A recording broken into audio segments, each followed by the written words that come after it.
All right, so today we're going to be talking about mindfulness. And Dave, would you introduce yourself? Welcome, everybody. My name is David Marshall. All right, so what is mindfulness exactly? I don't remember the definition verbatim, but I'll use a lot of words to describe it as best I can. It's a state of mind where you are aware of what you're thinking and what you're feeling. And in that state of mind, you don't necessarily or at all judge or react to what you're thinking or what you're feeling, or what's happening in the world around you. You just are existing and taking note and being aware of how you're feeling and what's happening in your surroundings. So things tend to feel like they slow down. Right. It sounds a lot like meditation. I'm not really familiar with meditation. I tried it a little bit. I have a lot of respect for it.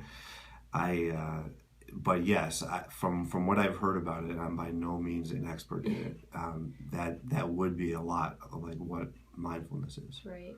So how does mindfulness relate to stuttering exactly?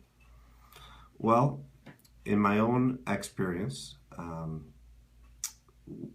when I stutter, and this has been reported by a lot of people who do stutter, the stutterer is almost blacked out to the world around them, and they can't remember what they've seen. They have a terrible anxiety and feelings in their stomach while they're in a block, and to ask someone to be thoughtful about how to move forward through that block, Right. While all that's happening in the head of a stutterer, is probably an impossible thing to ask them to do. So with regard to a stutterer, if you're being mindful and you're being aware of what the conversation is and how you're feeling, and if you do feel a block coming up, well, what should you do to perhaps move forward through that block? So you're opening up all of these sensors that can tell you, or that you can then decide how you want to move forward. Right. Awesome. Well, what's the difference between mindfulness then and stuttering management, the stuttering modification techniques?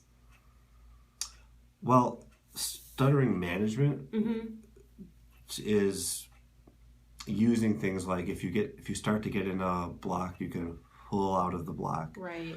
or you can change your rate of speech to help you better manage the stuttering. Okay. There's various techniques in stuttering management, but like I alluded to, you aren't going to be able to execute any of those strategies unless you're in a state of mind that's going to allow you to, because there's a lot going on, and if you're too preoccupied with other things, and if your mind's spinning, you're never going to be able to manage or to do stuttering management. So the underlying platform that allows stuttering management to work is mindfulness. Mindfulness. So when do you use mindfulness the most? When is it most helpful for you?